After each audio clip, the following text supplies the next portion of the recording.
Hello and welcome to Euroman Movie Report. This week, The Avengers. The Avengers is the latest Marvel live-action film to come out of Hollywood. And was it a good film? Yes, it was. It tied some of the storyline from the previous films together. It left some of the story out, but all in all, an okay film. And one could easily say that they had used a lot of money on the helicarrier because it was well rendered, and the Hulk, of course, was well rendered, unlike in the 2003 version of the Hulk, the Ang Lee version of the Hulk. He looked more natural in his movements, and you could see his muscles move, etc. And that was it shows how far technology has come since 2003. And of course, the Avengers, it unites these characters who we met in their own film these last couple of years: Iron Man, Thor, Captain America, the Black Widow, and a newcomer, Hawkeye. Hawkeye sadly haven't had his own film, so it would be cool to have a Hawkeye film, but I guess they skipped that. But and then we of course have Chris Evans with his wig playing Captain America, or Steve Rogers. And in this film, The Avengers, the villain of Thor, Loki, the adoptive brother of Thor, he returns to the scene. He wants to dominate the Earth to get revenge on his brother, and to do this he needs the Tesseract. The Tesseract, which we saw in Captain America and Thor, of course was put into the possession of S.H.I.E.L.D. After the defeat of Red Skull. And then Loki, he has allied himself with an evil lizard alien race known as the Chitauri, and the Chitauri, they want the Tesseract to do bad things. And then of course the only people who can stop Loki is of course the heroes, who is later known in the film as the Avengers. And yeah, and basically the film is about, like the first Iron Man film, of him becoming Iron Man. This film is how the Avengers are formed. And yeah, and it's an okay film. It didn't contain many surprises. Only one surprise for me personally was the death of one of our favorite characters in the Marvel live-action franchise, S.H.I.E.L.D. Agent Coulson. S.H.I.E.L.D. Agent Coulson, who always wore a black suit and looked badass with his sunglasses and all his tech. He tries to take on Loki on his own, but fails. And the death of Agent Coulson is like the pivotal event which makes these different characters, Iron Man, Thor, Captain America, and eventually, of course, Hulk, unite into the Avengers.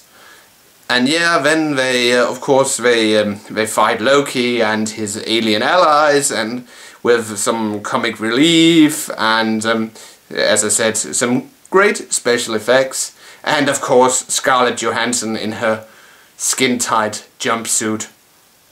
And regarding Scarlett Johansson, she, if you look closely at the scene in the warehouse where the Black Widow, Scarlett Johansson's character, is tied up to a chair, you can see when she fights these Russian gangsters. If you look closely, you can see her stunt double, which is a lot chubbier than Scarlett Johansson, so it's a bit funny that they didn't find a more slim stunt double, but her stunt double, she could kick ass. So yeah, but I liked the Avengers. It was great. It as I said, it tied the story of the previous films together. But one thing which bothered me, that at the end of Thor, we see that Loki somehow possesses Stellan Skarsgård's character, but this possession is not mentioned in the Avengers. It's because and here's another spoiler. At the beginning of the Avengers, S.H.I.E.L.D. is of course working on tapping the power from the Tesseract, and then the Tesseract, it opens up and creates a portal to the universe where the Chitauri is, and Loki, he appears through this portal, and he uses his boomstick to control Professor Selvig and Hawkeye. And the strange thing is, it's like Loki controlling Stellan Skarsgård's character. It's something new. It's the thing at the end of Thor, where, as I said, he possessed Stellan Skarsgård's character, Professor Selvig. I'm sure it's Professor Selvig. Correct me if I'm wrong. But this whole thing, they seem to have skipped that, and that was a bit weird in my opinion. But I guess they can't cover everything.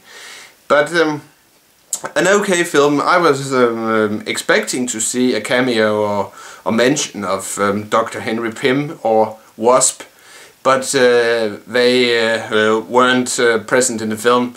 So I guess they won't be part of the Avengers live action universe anytime soon. But I could be wrong. But an okay film. I was satisfied. Good special effects, okay acting, great to see Scarlett Johansson once again. Sadly, she won't appear in Iron Man 3. I hope she will return eventually for Avengers 2, but time will tell. I guess Disney has to get the large checkbook out before having her returning. But yeah, and of course, just to mention, choosing Mark Ruffalo as Dr. Bruce Banner, well, he seemed, in my opinion, Mark Ruffalo is an okay actor, but he seemed out of place in the Marvel Universe, especially after having seen him in this film here. So, but I guess he did an okay job. So, but I was satisfied. Good special effects, okay acting, good story.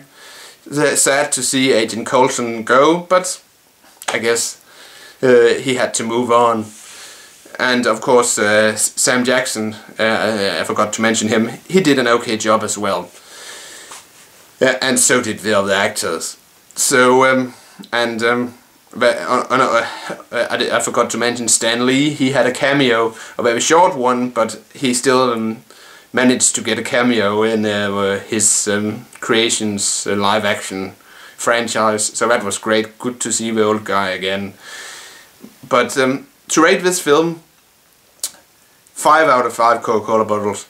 I was satisfied, so great film. You should go check it out when it opens in America next week. Euroman of Euroman's Movie Report signing off, wishing everyone a pleasant weekend, and I will return next week with another movie review. Bye for now.